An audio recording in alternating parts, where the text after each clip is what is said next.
අයිබෝවන් සුබ සන්ධ්‍යාවක්. පැත්තක ඇත්ත කියන හිරු රාත්‍රී 7 ප්‍රධාන පුවත් ප්‍රකාශය සමගින් මම බුද්ධි ධනුකා බේසිං.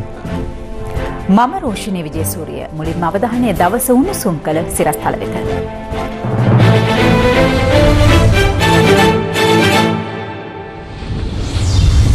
වර්ජනය අත්හැරීමට රජයේ හෙද නිලධාරීන්ගේ සංගමයත් තීන්දුව කරයි. වෘත්තීය අයිතීන් වෙනුවෙන් ජනතාව බිල්ලට ගත නොහැකි ජනපතිගෙන් ප්‍රකාශයක්. ඔස්ට්‍රේලියානු කෝටිපති ව්‍යාපාරික ජේම්ස් පැකර් ගුටි කෙලියකට පැටලේ. සුළං වේගය පැයට කිලෝමීටර 70ත් 80ක් දක්වා වැඩි වී හැකි බවට කාලගුණ අනතුරු ඇඟවීම. වෘත්තීමය ගැටලු හේතුවෙන් රටේ ජනතාව බිල්ලට ගැනීම බරපතල අපරාධයක් බව ජනාධිපති මහින්ද රාජපක්ෂ මහතා පවසනවා. ජනාධිපතිවරයා මේ අදහස් පළ කළේ අද පැවති ජාත්‍යන්තර පවුල් සෞඛ්‍ය සේවා දින සැමරුමට එක්වෙමින්. මේ අතර ජනාධිපති මහින්ද රාජපක්ෂ මහතා අද පෙරවරුවේ නාරහිම්පිට පිහිටි නවීන පහසුකම් සහිත නව යුද හමුදා රෝහලක්ද විවෘත කළා.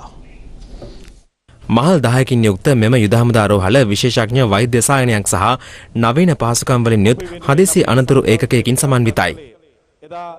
විද්‍යුත් මාධ්‍ය තුළ මුහුද දෙබෑ කරන වාට්ටු 20කින් සහ ඇඳන් 124කින් යුත් රෝහලේ දෛනිකව බාහිර රෝගීන් 1000කට වෛද්‍ය ප්‍රතිකාර ලබා ගැනීමේ හැකියාවද පවතිනවා.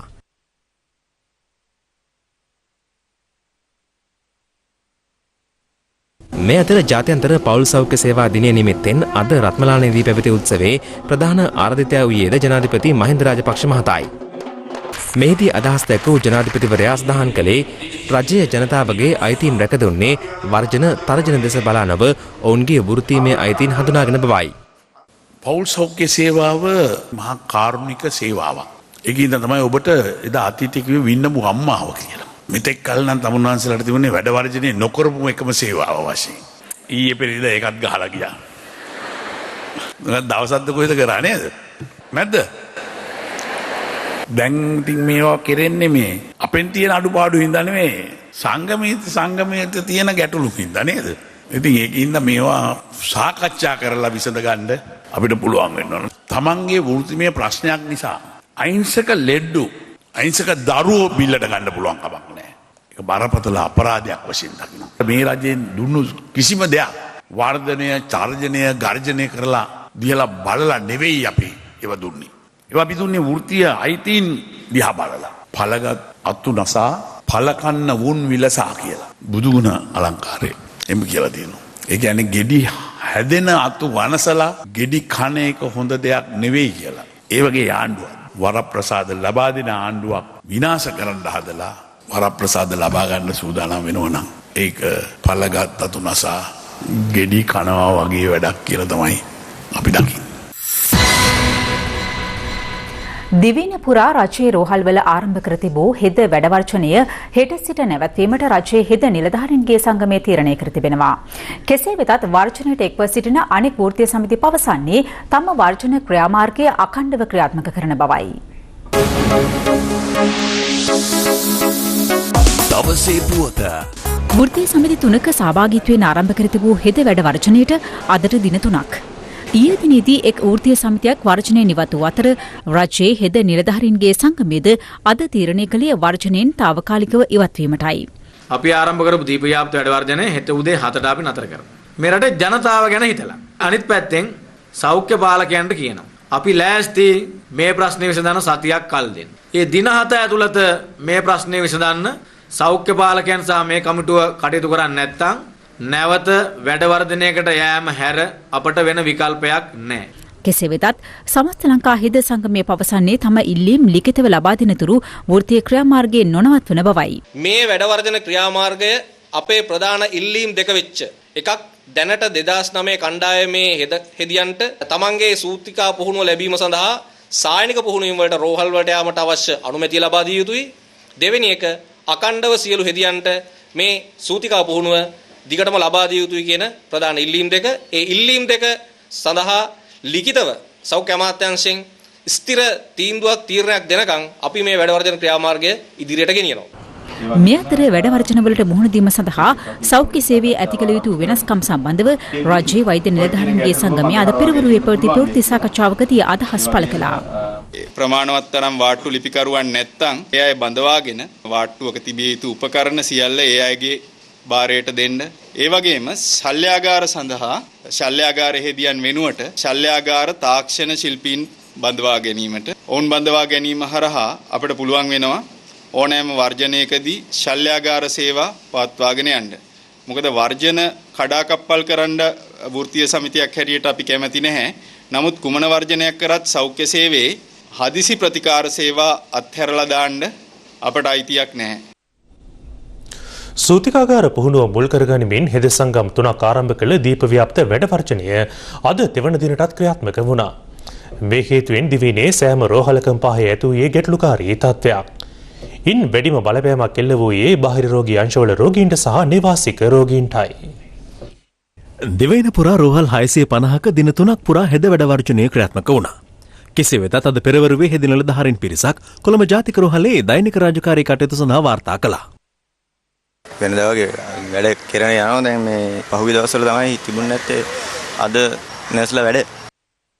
දකුණු කොළඹ ශික්ෂණ රෝහලේ කිසිදු හෙද නිලධාරියෙක් අද දිනේ රාජකාරිය සඳහා වාර්තා කර තිබුණේ නැහැ.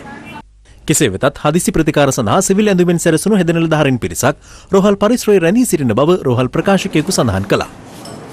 දකුණු කොළඹ ශික්ෂණ රෝහලේ රෝගී සත්කාරක කටයුතු සඳහා වෛද්‍ය ශිෂ්‍යයන්ගේ සහාය අද දිනේදීත් ලැබී තිබෙනු දක්නට ලැබුණා.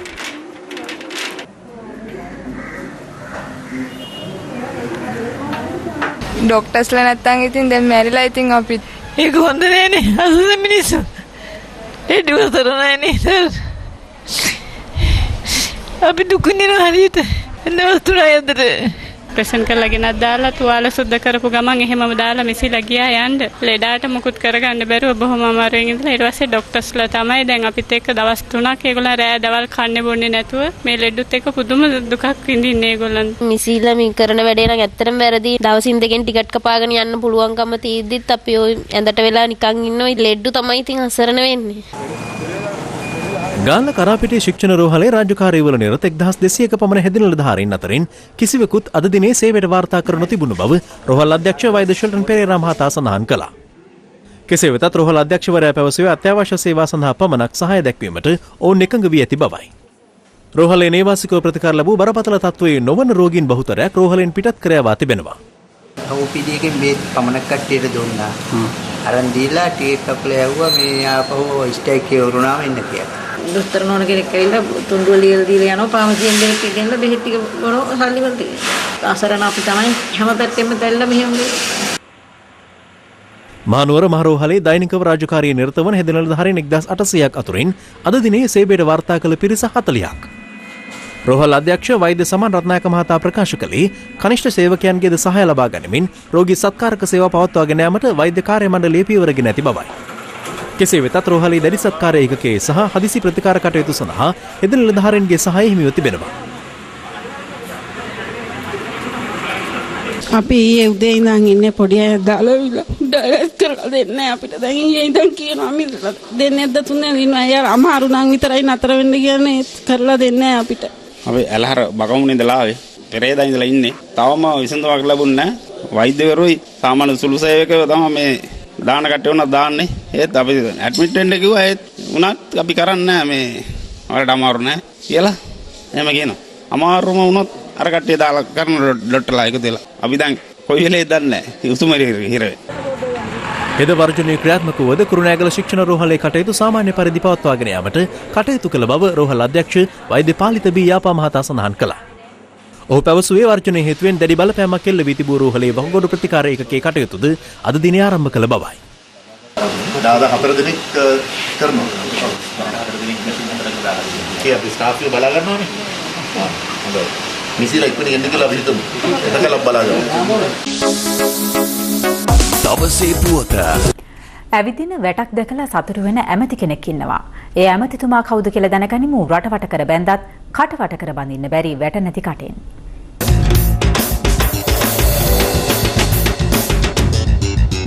අපි දැක්කා හම්බන්තොට මාගම්පුර වරාය මූදට යොමු වෙන ස්ථානේ තවත් කැණීම් කරනවා. දැන් නිලධාරීන් ඇහුවා මේගොල්ලෝ කිව්වේ මේක මීටර් 16යි තිබුණේ තව මීටරයක් තව ගැඹුරු කරනවා. මදි කියලා හිතුනේ පළවෙනි අදියර ඉවර කරාට පස්සේ. ඔළුවක් නැති മന്ത്രിවරුනේ මේ ගිහිල්ලා දෙවනි අදියර වැඩ පටන් අරන් තිනවා. ඉතින් ඒක තේරෙන්නේ නැති පාර්ලිමේන්තු මන්ත්‍රීවරුන් පක්ෂය යන්නේ UNP එක. මම එතුමාට ආරාධනා කරන එන්න කියලා. මාත් එක්ක වෙලාවක යන්න. මේ අය ගියේ සියලු දෙනාම දැනුවත් කරලා ඒ වගේම එතුමන්ලා වරාය අධිකාරීන් ගුවන් තොටුපළේ අධිකාරීන් ඉහළ නිලධාරීන්ගේ දැනුවත් කරලා මේක නිල ගමනක් වශයෙන් ගියේ. කවුරු කොහොම කිව්වා කවුරුත් ආරාධනා පත්‍ර දීලවත් බුලත් දීලවත් නෙමෙයි මේගොල්ලෝ ගියේ. මේගොල්ලෝ ගියා ඊළඟ පාර්ලිමේන්තු වාර පටන් ගත්තාම නොයෙකුත් විවේචන කරා. අපි එතනට ගියේ විවේචනය කරන්න විතරක් නෙමෙයි. අපි යන්නේ ඉස්සලා හුඟක් කරුණු දැනගෙන ගියේ එතනට. නමුත් එතනට ගියාට පස්සේ තවත් කරුණු අපිට අවබෝධ වුණා. මෙච්චර දේවල් කියපු එක්සත් ජාතික මන්ත්‍රීවරු 2014 අප්‍රේල් මාසේ තමයි මේක බලන්න යන්නේ. ඇහැටවත් නොදකපු දේවල් ගැන රටට මෙච්චර දවසක් බොරු කියලා තියෙන්නේ. මට හරි අත්දැකීමක් තියෙනවා. මගේ ඉඩම් වලට හැමදාම වැටවල් ඇවිදගෙන එනවා. මං ඉතින් දැකලා සතුටු වෙනවා. මොකද වැටක් ඇවිදිනවා කියන එක ලේසි වැඩක් නෙමෙයි. ගිනස් වාර්තා පොතට යන්න ඕන වැඩක්. ඉස්සරහා පැත්තෙන් අල්ලපු ඉඩම කවුරුත් නැත්තම් ඒකට ඇවිදිනවා. ඊළඟට පාර තියෙනවනේ. පාරට යනවා. පාරේ අන්තිමට ලෙල්ලටම යනවා. කානුවට එහා පැත්තෙන් ගහනවා. කානුවට එහා පැත්තෙන් ගහලා අරක පුරව ගන්නවා. ඒ වැටේ හිටවනවා මොර වැර තියෙන ගස් පාරක් හදන්න ගියොත් කොස්ගස් පේලියක් කැපෙනවා. හරි අපරාධයක් මේ කොස්ගස් පේලියක් කැපෙනවනේ.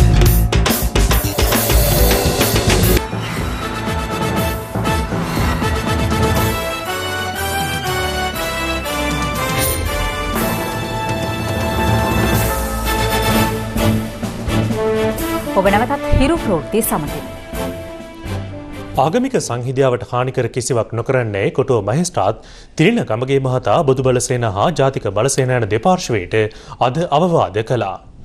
ඒ බොදු බලසේනා සංවිධානයට එරෙහිව කොටුව මහේස්ත්‍රාත් අධිකරණය හමුවේ පැවරුණු නඩුව අද විභාගයට ගත් අවස්ථාවේදී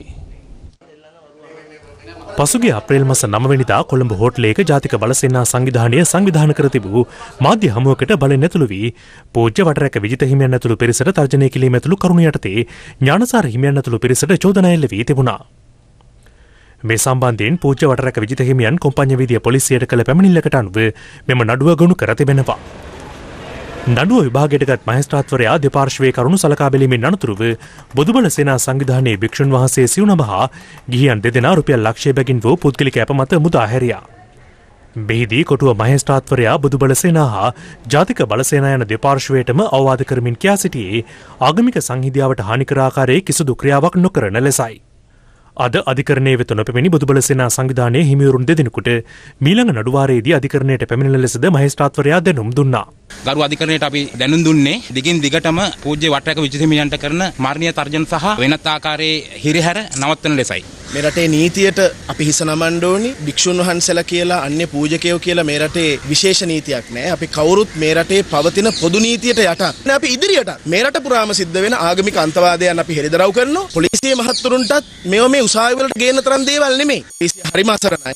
මේ සිද්ධිය ඇත්තටම සමන් මණ්ඩලයෙන් විසඳන්න ඕන ප්‍රශ්න. මාධ්‍ය සාකච්ඡා පවත්වමින් සිදුවන අවස්ථාවේදී බොදුබල සේනාවේ ගරුතර ස්වාමීන් වහන්සේලා කීප නමක් ඇවිල්ලා එතන ලොකු ප්‍රශ්නගත තත්ත්වයක් ඇති කරා. බොදුබල සේනාවේ ආපු කණ්ඩායම මේ රටේ ලිඛිත නීතියට මේ නීතියට පටහැනි ලෙස කටයුතු කිරීමේ ක්‍රියාපටිපාටියක් අපි හොඳාකාරව අපි නිරීක්ෂණය කරා. ඒ කියන්නේ අයිතු ඇතිල්ලීම, සාපරාධි බලහත්කාරය පෑම, සාපරාධි අදන්තේටම පහර දීම, ඒ වගේ සියලු දේ පොලිස් අවනතවලට අකීකරු වීම, ඒ චෝදනා සියල්ලටම ඒ කණ්ඩායම් වගකීම් යුතුයි යන්න පිළිබඳව විමර්ශනයේදී අපි හෙළි වුණා. අපිට උනත් ගයක් සර්ච් කරන්න බෑ වරන්ට් එකක් නැත්නම්. අපිට බැරි නම් පොලිසියට බැරි නම් ගයක් සර්ච් කරන්න බෑ වරන්ට් එකක් නැතුව වෙන කණ්ඩායමකට පුළුවන් ද ගයක් සර්ච් කරන්න. අයි මේ නීති අතර ගන්න. ඕකයි අපි කතා කරන්න ඕනේ.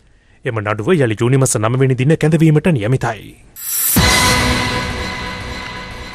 දිවයින ආශ්‍රිත වායුගෝලයේ පවතින කැළඹිලි ස්වභාවය අඩු පීඩන තත්ත්වයක් දක්වා වර්ධනය වීම හේතුවෙන් දිවයින අභ්‍යන්තරයේ සහ මුහුදු ප්‍රදේශවල සුළඟේ වේගය ක්ෂණිකව ඉහළ යා හැකි බව කාලගුණ විද්‍යා දෙපාර්තමේන්තුව පවසනවා. එම දෙපාර්තමේන්තුව අවධාරණය කළේ මේ හේතුවෙන් දීවර හා නාවික කටයුතුවලදී අවධානයෙන් කටයුතු කළ යුතු බවයි.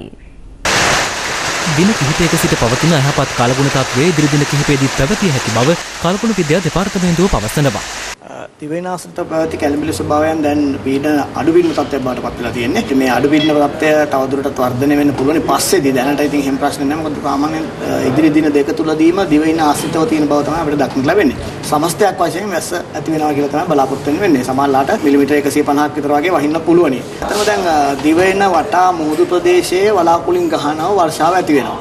සාමාන්‍ය සුළං තත්ත්වයේ එහෙම ප්‍රශ්නයක් නැහැ. නමුත් මේක සුළංනුත් වැඩි වෙන්න පුළුවන් වැස්සත් එක්ක. ඒ නිසා වඩාත් හොඳයි මේ පිළිබඳව සැලකිලිමත් වෙනවා. මේ අවස්ථාවන්හිදී සුළඟේ වේගය පැයට කිලෝමීටර් 70ත් 80ක් දක්වා ඉහළ යා හැකි බවයි. මේ අතර අයහපත් කාලගුණයත් සමග නවගත්තේගම අන්තරවැව පිටාර ගැලීම හේතුවෙන් මොරගහවැව මහපිටිය කිරිමැටියාවාදී ප්‍රදේශයන්හි පවුල් 34කට අයත් පුද්ගලයන් 90කට අධික පිරිසක් තවදුරටත් පීඩාවට පත්ව සිටිනවා. ජලගමන නිසා පුත්තලම මන්නාරම් ප්‍රධාන මාර්ගයේ ගමනාගමනය එළුවන්කුළුන් ප්‍රදේශයෙන් අවහිර වී තිබෙනවා. අමතරව නරිය පිටාර ගැලීම හේතුවෙන් නවගත්තේගම 17 මාර්ගයේ ගමනාගමනයටද තවදුරටත් බාධා මතුව තිබෙනවා. අධික වර්ෂාවත් සමග රාජාංගන ජලාශයේ වාන්දොරටු 8ක් ඊයේ විවෘත කර තිබුණද ඒ වාන්දොරටු 2 දක්වා අඩු කළ බව වාරි මාර්ග දෙපාර්තමේන්තුව ප්‍රකාශ කළා. ඉන් මේ වන විට මුදාහරින ජල ධාරිතාව තප්පරයට ගණඩි 2000කට අධිකයි. මේ අතර අනුරාධපුරය අංගමූ ජලාශයේද වාන්දොරටු 2ක් අඩි 2 බැගින් විවෘත කර තිබෙනවා. එලෙස පිටවන ජලය රැස්වන ඉගිනිමිටිය ජලාශයේ වාන්දොරටු 2ක් අද පස්තුරුවේ විවෘත කෙරුණා. වාරිපාර්ක දෙපාර්තමේන්තුව අධ්‍යක්ෂ ජෙනරාල් බද්රා කමලදාස මහත්මිය සඳහන් කළේ දෙපාර්තමේන්තුවට අයත් ජලාශය 72හි ජල මට්ටම මේ වන විට 41ක් දක්වා ඉහළ ගොස් ඇති බවයි. මේ හේතුවෙන් පහළ ප්‍රදේශවල වෙසෙන ජනතාව කල්පනාකාරීව සිටිය යුතු බව ඇය පැවසුවා. මේ අතර අපදා කළමනාකරණ මධ්‍යස්ථානය දරම් දෙන්නේ පවතින අයහපත් කාලගුණය හේතුවෙන් ඇල්ල වැල්ලවාය මාර්ගය භාවිත කිරීමේදී සැලකිලිමත් වන ලෙසයි. මේ අතර කින්යා නඩතිව් ප්‍රදේශයේ නිවසක සිටියේදී අකුණු සැර වැදුණු පුද්ගලයන් 4 දිනක් කින්යා රෝහලට ඇතුළත් කර තිබෙනවා.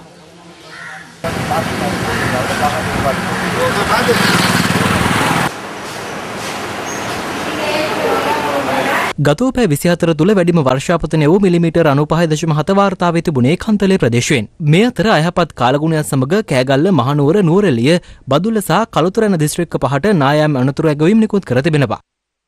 මේ වෙද චැනල් සේවාව හෙට දිනේදී ශ්‍රී ලංකාවේ ප්‍රදේශ කිහිපයක කාලගුණ තත්ත්වය සම්බන්ධයෙන් නිකුත් කර ඇති කාලගුණ අනාවැකිය.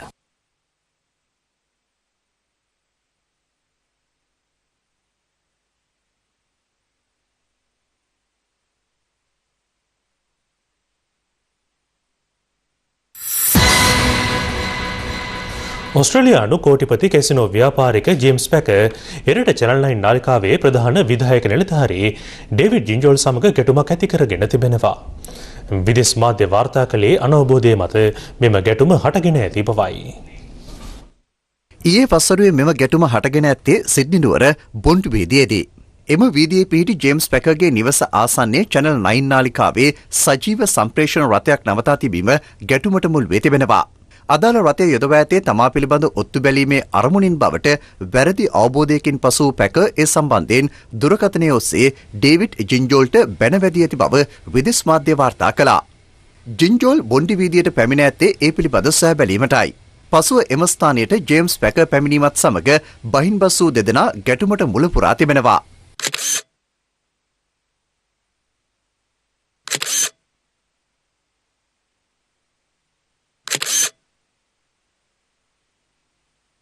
ආරක්ෂකයින්ගේ මැදිහත්වීමෙන් ගැටුම නැවතුණද එම සිදුවීම ඡායාරූපගත කිරීමට සමත් වූ පුද්ගලයෙකු අදාළ ඡායාරූප ඔස්ට්‍රේලියාවේ නිවුස් කෝපරේෂන් ආයතනයට අලිව කර තිබුණේ $10,10,000කටයි. ජේම්ස් පැකර් සහ ඩේවිඩ් ජින්ජෝල් මෙලෙස ගැටුමක් ඇති කරගත්තද ඔවුන්ගේ මිතුදම 35 වසරක අතීතයට දිව යනවා. 2007 වසරේදී ජේම්ස් පැකර් එරිකා බැක්ස්ටර් සමග දෙවන විවාහයට එළඹීමේදී ඔවුන්ගේ දෙවනි මනාලයා බවට පත් වූයේද ඩේවිඩ් ජින්ජෝල්. කෙසේ වෙතත් ගැටුමෙන් අනතුරුව ඒකාබද්ධ නිවේදනයක් නිකුත් කරමින් පැකර් සහ ජින්ජෝල් ප්‍රකාශ කළේ 35 වසරක් පැවති අපේ මිතුදම තවමත් එලෙසමයි. එලෙසම මෙම කාලය තුළ ඉහළ ගිය අවස්ථා සේම පහළ ගිය අවස්ථාද තිබිනි. අප දෙදෙනා එකිනෙකාට ගරු කරන අතර මින් ඉදිරියට මේ සම්බන්ධයෙන් ප්‍රකාශ නිකුත් කිරීමෙන් වැළකී සිටමු යන්නයි. හම්බන්තොට මාගම්පුර වරාය සහ මත්තල ගුවන්තොටුපළ නිරීක්ෂණය සඳහා ගිය එක්සත් ජාතික පක්ෂ පාර්ලිමේන්තු මන්ත්‍රීවරුන්ට බාධා කිරීමේ සිද්ධිය සම්බන්ධයෙන් පුද්ගලයන් 9 දෙනෙකු විශේෂ පොලිස් කණ්ඩායමක් මගින් අත්අඩංගුවටගෙන තිබෙනවා. පොලිස් මාධ්‍ය ප්‍රකාශක ජ්‍යෙෂ්ඨ පොලිස් අධිකාරී අජිත් රෝහණ මහතා පැවසුවේ අදාළ සැකකරුවන් අද හම්බන්තොට මහේස්ත්‍රාත් අධිකරණය වෙත ඉදිරිපත් කිරීමෙන් අනතුරුව එක් අයෙකුට රුපියල් ලක්ෂය බැගින් වන ශරීර ඇපම දෙකක් මත මුදා හැර ඇති බවයි. දැන් තවත් පුවත් සමගින් රටවටා හිරු. රටවටා හිරු. අනුරාධපුර නවනගර බස් නැවතුම් පොළෙන් ගමන් අරඹන පෞද්ගලික දුරගමන් සේවා බස් රථ සේවකයින් නිල්ලම් කිහිපයක් මුල් කරගනිමින් අද වර්ජනයක නිරත වුණා. ගැටලු සම්බන්ධයෙන් සොයා බැලීමට එම ස්ථානයට පැමිණි උතුරු මැද පළාත් ප්‍රවාහන අමාත්‍ය එච්.බී. සේමසිංහ මහතා එහි ප්‍රදර්ශනය කර තිබූ විරෝධතාපූර්ව දැක ඒ සම්බන්ධයෙන් විමසීමක් කළා.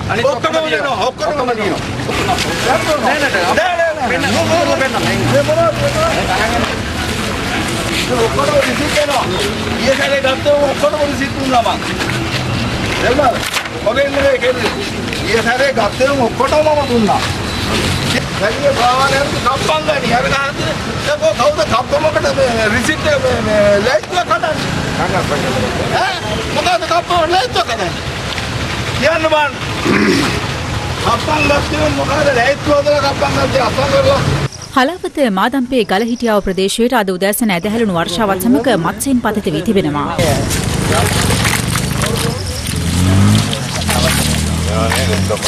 රත්නපුර මෝගම ප්‍රදේශයේ නිවසකින් අද දහවල් නයි පැටවුන් මතුවී තිබෙනවා. නිවසයන් පැවසුවේ සිමෙන්ති පොළවේ ගුලකින් නයි පැටවුන් මතුවීමත් සමග සිමෙන්ති කඩා සියලු නයි පැටවුන් බැහැරටගත් බවයි. පොඩි ගුලකින් මතුවෙන්න ගත්තේ ගේ කල්ල බලන නයි 40ක් විතර හිටියා. උන්ගලන්නේ මුළු ගේම වගේ අපි ගැඩුවා. මෙම නයි පැටවුන් රක්ෂිත ප්‍රදේශයකට මුදා හැරීමට නියමිතයි. රට වටා හිරු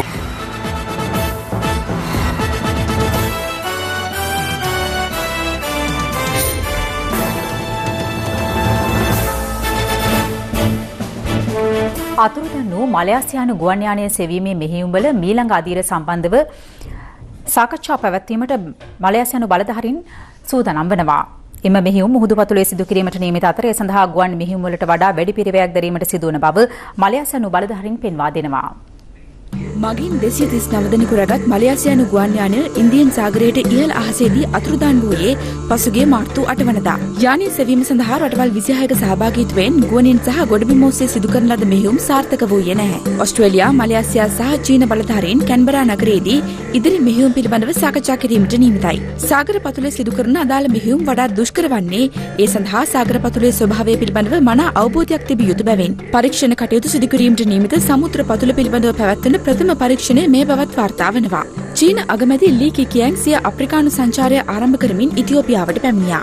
සාමාන්‍යයෙන් චීන දේශපාලකයින් සිය පෞද්ගලික ජීවිතය රහසිගතව තබා ගැනීමට කටයුතු කරන නමුත් එම සම්ප්‍රදාය බිඳිමින් මෙම සංචාරයට එක් වූ අගමැති බිරිඳ වන චෙන් හොන් මාධ්‍ය ඉදිරියේ පෙනී සිටි ප්‍රථම අවස්ථාව මෙයයි. ඉංග්‍රීසි භාෂාව පිළිබඳ මහාචාර්යවරයෙක් වන අය ඇමරිකානු ග්‍රන්ථ කිහිපයක් පරිවර්තනය කර තිබෙනවා. ඇමරිකාවේ ඔක්ලහෝමා ජනපදයේ ප්‍රබල ලැබුගින්නක් පැතිර යනවා. ගින්න හේතුවෙන් නිවාස රැසකටද හානි සිදු වී ඇති අතර ඔක්ලහෝමා ජනපදයේ උතුරින් පිහිටි අධිවේගී මාර්ගයටද දැඩි හානි සිදු ඇති බව වාර්තාවල සඳහන්.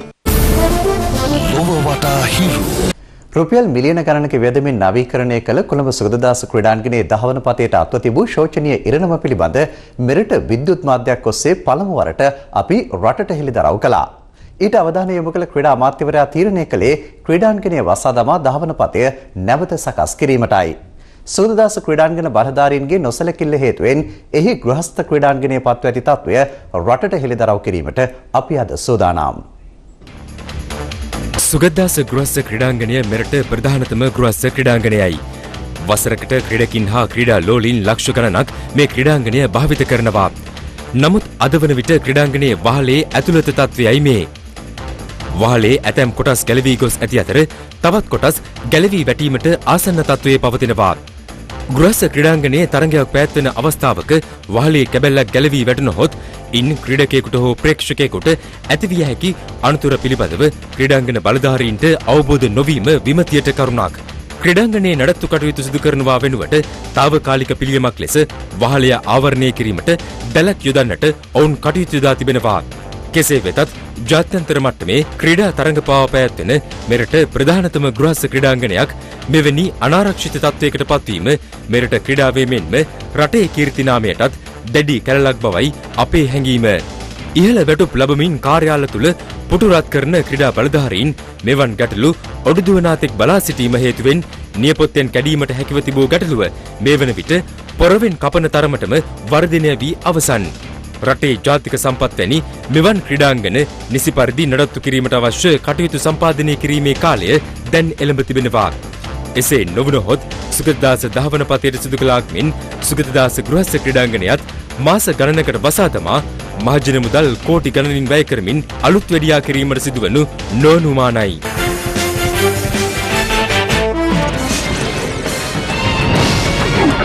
Hero Sports Corner. හිරු රාත්‍රී 7 ප්‍රධාන පුවත් ප්‍රකාශය මිනිබාවට පත්වනවා. පැත්තක් නැතුව ඇත දැනගන්න ඔබේ චංගම දුරකථන ජාලය අනුව තිරේ දිසුණු පරිදි හිරු ප්‍රවෘත්ති SMS සේවාව සක්‍රිය කරගන්න. යලිත් හමුවු රාත්‍රී 9:30ට. ආයුබෝවන්.